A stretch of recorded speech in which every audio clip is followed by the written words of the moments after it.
It might be your last chance to trade for these players. We're going to tell you who they are and why you should trade for them on today's episode of Locked On Dynasty. You are Locked On Dynasty Football, part of the Locked On Podcast Network. Here are your hosts, Matt Williamson and Ryan McDowell. Welcome back to the Locked On Dynasty Football Podcast, part of the Locked On Podcast Network, your team every day. Thanks for making Locked On Dynasty your first listen every day. Today's episode is brought to you by Game Time. Download the Game Time app, create an account, and use code LOCKEDONNFL for $20 off your first purchase. Last-minute tickets, lowest price, guaranteed. I'm your host, Ryan McDowell. You can follow me on Twitter at RyanMC23. Joining me, as always, is former NFL scout Matt Williamson. Find Matt on Twitter at WilliamsonNFL. Matt, we're talking trades today. Are you ready for this conversation? Yeah, I am. This should be fun, too. It's Tuesday here. We typically start off the show with some waiver wire talk. Honestly, it's not a great week for the waiver wire, and sure. We're getting close to fantasy playoff time here just in the next couple of weeks. So the waiver wire is certainly becoming less and less important. You got to monitor every single week in your league. But I didn't see any crucial names out there. I do like A.T. Perry if he's still out there in your league. Maybe grab him. But beyond that, we're going to skip the waiver wire talk and focus on some trade conversations instead. And Matt, I was thinking – we talked about the trade deadline and just the idea of having a trade deadline a couple weeks ago.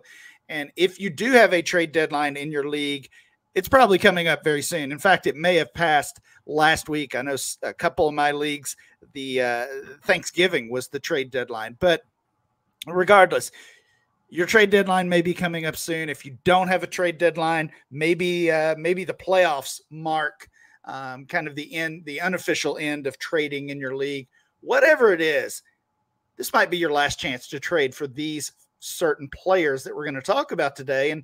And the reason I present it like that is not because necessarily they're going to have a huge last month of the season. In fact, these players may not even be fantasy starters at this point. We're kind of going beyond the 2023 season here and starting to think about what the offseason might look like when it comes to roster changes, coaching changes, free agency. All of those things obviously impact player value a great deal during the offseason.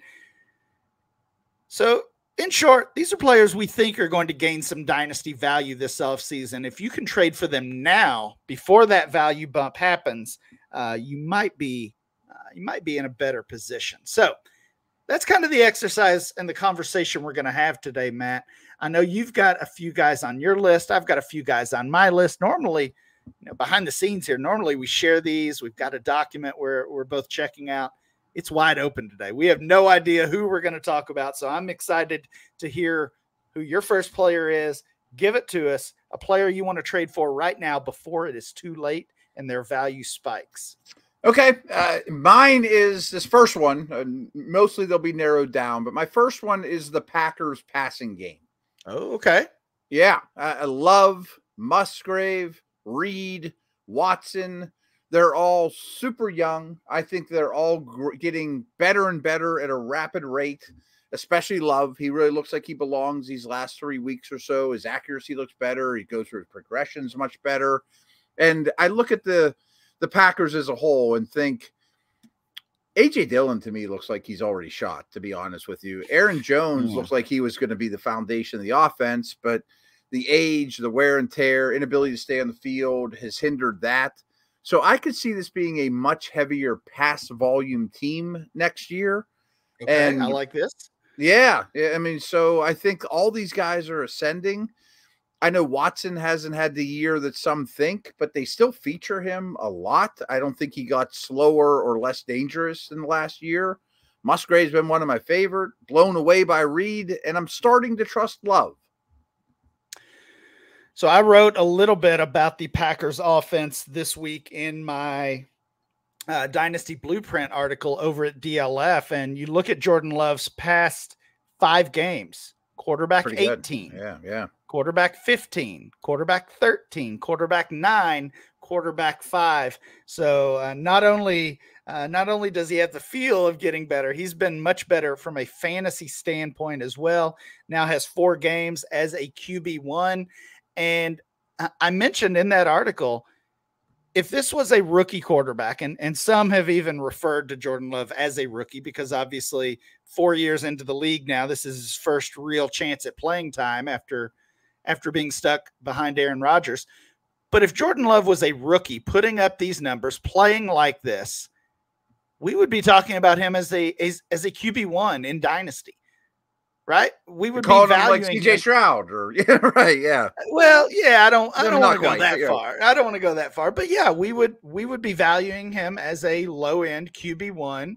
And that's not where he's being valued now. I do think we're starting to see his value, his price increase a little bit over the past couple weeks, but there was a lot of concern about Jordan Love there. A month ago, I guess. He started the season well. Real quick. I mean, the Packers came to Pittsburgh 3 weeks ago, and I did a deep dive into them, of course, and I was like, man, I don't think Love's good enough. I mean, he just isn't accurate enough, and I've changed my mind over this last month because he looks so comfortable and is throwing the ball so well. Well, to have Reed there as the rookie performing so well, same thing for Luke Musgrave. I know he's banged up right now. And you mentioned Watson. I still have some concerns about Watson, but still certainly an exciting player, that deep threat, that big play guy. Mm-hmm. We'll see how those two, Love and Watson, work together. But I'm with you. The price on all 4 of those guys, I think the rookie pass catchers and Love are trending up. Watson's kind of in limbo value-wise, but I like the idea of making a play for those guys right now. And I think it was wise to mention the running backs. A.J. Dillon is going to be a free agent. I know they don't necessarily have an answer there at running back as far as the future. I can't imagine they even want him back, honestly. No. And the way he's played this year, if you told me that A.J. Dillon doesn't play in the NFL in 2024, I wouldn't be that shocked, right? Like who's lining up on March 15th or whatever it is to give him a contract on the free agent market? I wonder if he's Leonard Fournette on the Bills practice squad that signs in October next year. You know what I mean? Yeah. I mean, you look at Damian Harris got a contract. Devin Singletary got a contract last year. Maybe he's in that range, but he's been bad. He has been really bad this season. Hate to say it because he was a fun one to watch there the first couple of years of his career. Trending the wrong direction right now, though. And Aaron Jones has that massive contract. It feels like he could be a cap cut at any time. So I like the idea of maybe the Packers move to even more of a pass-heavy offense in 2024. That's kind of the rationale behind targeting those players right now. They used to throw the ball a fair amount with this coaching staff with the former quarterback. Yeah, absolutely. And in year 2, but right. Sure. But in year 2, is it fair to expect them to put more on Jordan Love and for him to take a step? Yeah, I think it is. We could definitely see that. I'm going to talk about a much lower valued and lower profile player right now, but one I'm interested in targeting before the offseason gets here. Thinking about Bills wide receiver Khalil Shakir. Been a little bit of a factor over the last 5 weeks or so. He's been a top 36 wide receiver in 3 of the past 5 games, including wide receiver 9 a couple weeks ago. You look at the other pass catchers there. Gabe Davis also going to be a free agent, and Stephon Diggs. I mean, we talked about this a little bit yesterday with a couple of those receivers. Stephon Diggs just does not seem happy to be in Buffalo. This is a team that's 500. They're going to have to do a lot over the last few weeks to get into the playoffs that looks like they might be on the outside looking in at this point. Diggs feels like he could be that next big name wide receiver to be traded this offseason. Of course, we saw that 2 years ago with guys like Tyreek Hill and Devontae Adams. So maybe this is Stephon Diggs' year. If Diggs and Davis are both gone, obviously we're talking about a huge opportunity for Khalil Shakir. That's great. Makes me also think, could Kincaid's stock even go higher and higher and higher and higher? Like, is there a ceiling on what he could do? I love the Shakir call. And Shakir, of course, not super expensive. Khalil Shakir for AJ Dillon. We were just mentioning those names. I would rather have Shakir at this point. Yeah. You don't see many trades with Shakir on his own, mostly being packaged as a throw-in with another piece. Khalil Shakir for Dorian Thompson-Robinson in a super flex league. Unless you're just absolutely desperate at the quarterback position, I like that move. Shakir for Sam Howell in a single quarterback league, I don't mind that either. So that's kind of where the value is. Obviously pretty low level. Would make more sense to get him, as I said, as a throw-in in a larger deal. That's probably the best way to get Khalil Shakir on your dynasty team right now. We got a few more players that we have in mind to target as trades before it is too late, before their value spikes. We'll continue this conversation next.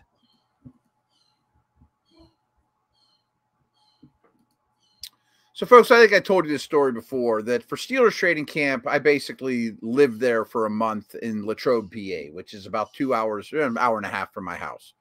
So camp broke on a Thursday. I come home and it's like, oh, I'm finally home. I get to relax, see the fam, etc. But Guns N' Roses was playing Friday in Pittsburgh, and I really wanted to go. And kind of like felt the temperature and what's going on here. The wife was like, I don't want to go, but you should definitely go. So a buddy of mine and I got the Game Time app, and we're like, all right, last minute, we're going. And it worked out phenomenally. I mean, it's fast and easy way to buy tickets for all sports, music, as I mentioned, comedy, theater events near you as well. They have great last minute deals. We got some really good deals on it. All in prices, views from your seat. That was very cool as well. And their best price guarantee. Game Time takes the guesswork out of buying tickets. So again, they have these flash deals, zone deals, views from all seats in the venue. I mean, it's pretty cool too. Like I said, you see the view from your seat before you buy, so you know exactly what to expect when you arrive. One thing I really appreciated was all in prices show your total up front. So you know you're not getting a great deal without hidden fee. You know you're getting a great deal without hidden fees that they throw on you at the last minute. It was just like 2 taps. I bought it in seconds. So it worked out extremely well. I mentioned these zone deals. You pick the section and Game Time picks the seats for an average of 18% savings. So that works out really well as well. So take the guesswork out of buying tickets with Game Time. Download the Game Time app, create an account, use our code LOCKEDONNFL. You get $20 off your first purchase. So terms do apply. But again, create an account and redeem our code LOCKEDONNFL for $20 off. Your first purchase. Download Game Time today. Last minute tickets, lowest price guaranteed. Locked On has launched the first ever national sports 24/7 streaming channel on YouTube. Locked On Sports Today is here for you 24/7, covering the top sports stories of the day with the local experts of Locked On, plus our national shows covering every league. Go to Locked On Sports Today on YouTube and subscribe to the first ever national sports 24/7 streaming channel.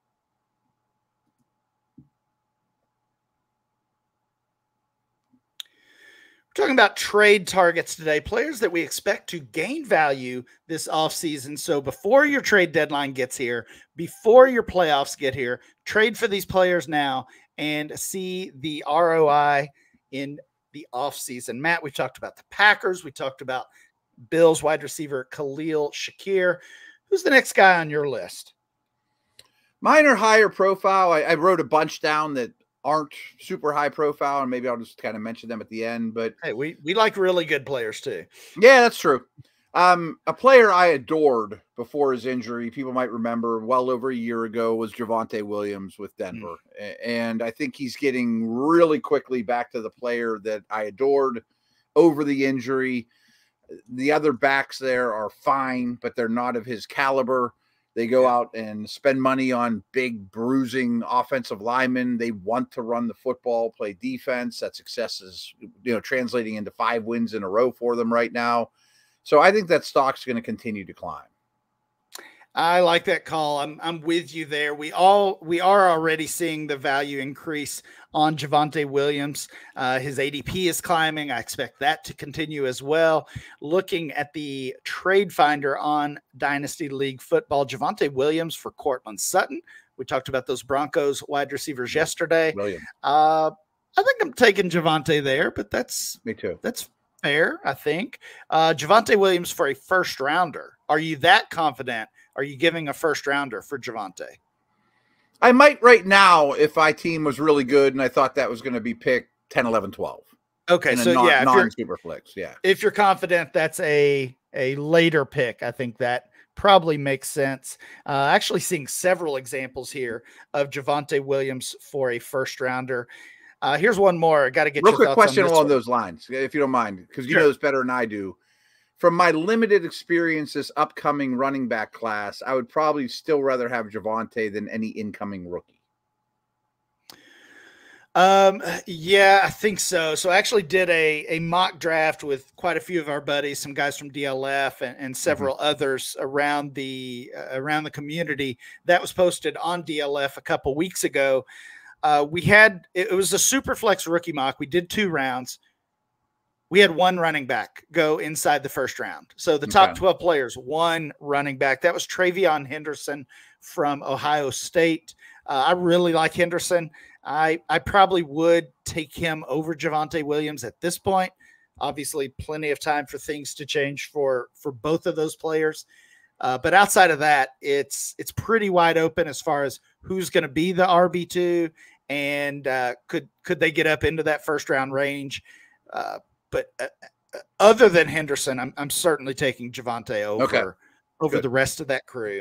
And if you prefer Williams to Henderson, that's reasonable as well. One more trade with Williams that I wanted to get your thoughts on. Javonte Williams for Jaylen Warren and a 2nd round rookie pick. You're asking the wrong guy because I adore Warren. Yeah, I'm asking the right guy. Maybe you're asking the right guy. You're a Warren believer. You're a Javonte believer. Does that 2nd round pick sway things? I want Warren in the 2nd. Okay, I think I do he's as well. really, really good. Yeah, that's where I am too. I'm going to talk about you mentioned an injured player in Javonte who's come back really, really well over the past few weeks. I'm going to talk about a currently injured player, Kirk Cousins. Matt, just watching the NFL over the past few weeks has been rough when it comes to quarterback play. I don't have to tell you that. We've seen some bad quarterbacks on the field. And I was checking out the numbers. Kirk Cousins has played in 8 games. He's been out essentially a month now. He's still the quarterback 17 in total fantasy points. Has outscored Geno Smith, Matthew Stafford, Joe Burrow, Derek Carr, and several other players. Kenny Pickett, by the way. Also, Kirk Cousins is still top 10 in the league in touchdown passes. He threw 18 touchdown passes, and that's still good for a top 10 rank among all NFL quarterbacks. So just thinking about really how bad the quarterback play is around the league. I mean, there's no doubt Kirk Cousins is going to be able to go just about anywhere he wants. He is going to be a free agent this offseason. Seems like both sides probably would be interested in keeping him in Minnesota. We'll see what happens there. Of course, the price is going to be pretty lofty. I would imagine that he's going to get a nice contract. But we have seen, as we often do, we've seen a value dip because of the injury. We've seen the trade value, the ADP start to slide. if I can take advantage of that in a super flex league and lock in Kirk Cousins as my QB2 next year, or certainly even a QB3, I'm pretty excited to do that. Yeah, it's a great call. I mean, I think he's probably a starter for 3 to 5 more years, something along those lines, or maybe as long as he wants. Yeah. State of quarterback play is nasty right now in the league. And if there's 5 teams vying for his services, or 2 teams or 3 teams, he gets to pick where he wants. I mean, it's not exactly Brady going to Tampa, but if it's 80% of that, I mean, he goes somewhere that's loaded with talent, or even stays in Minnesota, he's very valuable. It just feels like there's multiple teams, and obviously the Jets are the first one that come to mind, but yeah. I mean, maybe it's the Falcons, whoever. There's multiple teams this year that we've said they're just a quarterback away. They've got everything else. They just need a quarterback. So several good situations where Kirk Cousins could land. Obviously, Minnesota is one of those, and probably at the top of the list, but plenty of options for him where he could produce and regain some of that dynasty value he's lost because of the injury. So I love trading for Kirk Cousins right now before the regular season ends and before the offseason begins. Matt, we've got a couple more names to discuss. We're going to finish up this conversation right after this.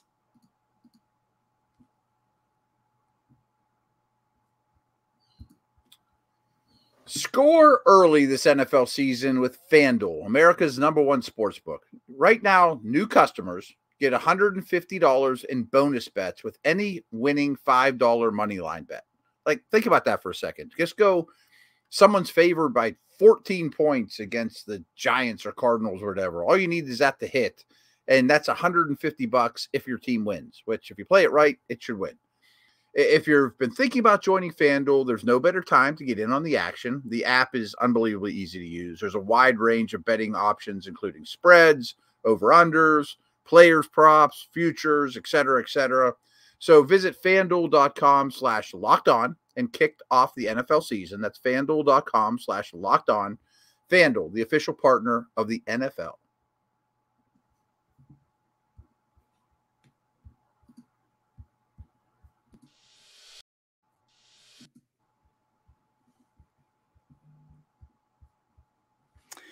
All right, Matt, let's finish up our trade conversation. These are players to trade for before it's too late. Give me 1 or 2 more guys. Give me whoever you want.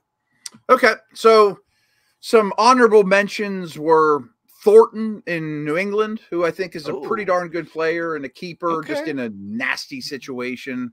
I really liked Kendre Miller and Tajay Spears, coming out, and they just haven't had a lot of opportunity. So those are some cheaper guys.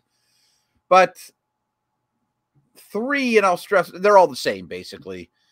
Drake London, Chris Olave, but the other one was Garrett Wilson. And Garrett Wilson's my pick. And it's super simple. It's a 2-second conversation. He's awesome. His quarterbacks are horrendous. I don't think it's crazy this time next year if he has adequate quarterback play, Rodgers or not. He could be at the CD Lamb, A.J. Brown level in Dynasty, maybe even on the Chase Jefferson level. I think he's a phenomenal football player. Yeah. He's been able to kind of survive this season of Zach Wilson and now Tim Boyle. And, he certainly has not been what we expected him to be, but everyone understands why. Still does not have a wide receiver 1 game. In fact, no New York Jets wide receiver has finished as a top 12 fantasy scorer in any week this season. Same for their crosstown team or cross stadium team, the Giants. Those are the only 2 teams who have not produced a top 12 fantasy score at the wide receiver position this season in even 1 game. We know why in the Jets case and in Garrett Wilson's case. I guess the only kind of bummer of this situation is while the production has not been there because of the quarterback play, the value hasn't really changed. He has maintained his status as a first round dynasty startup pick. He's still very, very expensive in trade, but I think you make a good point.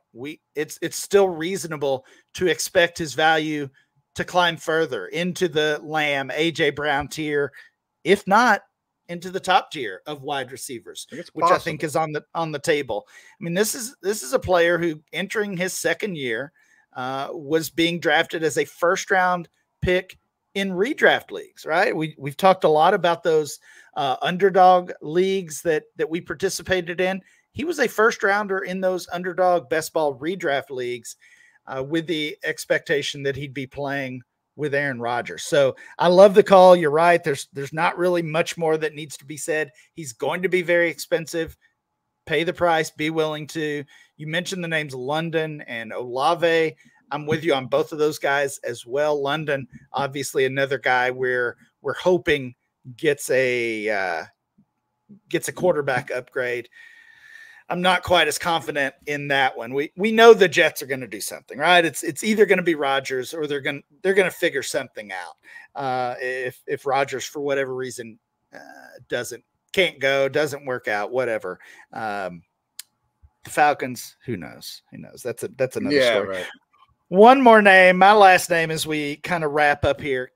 Keaton Mitchell, the Ravens running back. Ooh. We've talked about him quite a bit over the past few weeks, but just thinking about this backfield, I mean, we kind of know the story on J.K. Dobbins. Would not be surprised, unfortunately, if he doesn't make it back at all, or is very, very limited moving forward.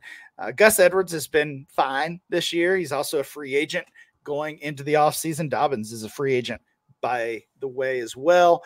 I mean, Keaton Mitchell's not going to be the every down back for the Ravens ever, but I think he could have a big role. And of the players I mentioned, Shakir and Cousins, Mitchell's the one who could also help you down the stretch here.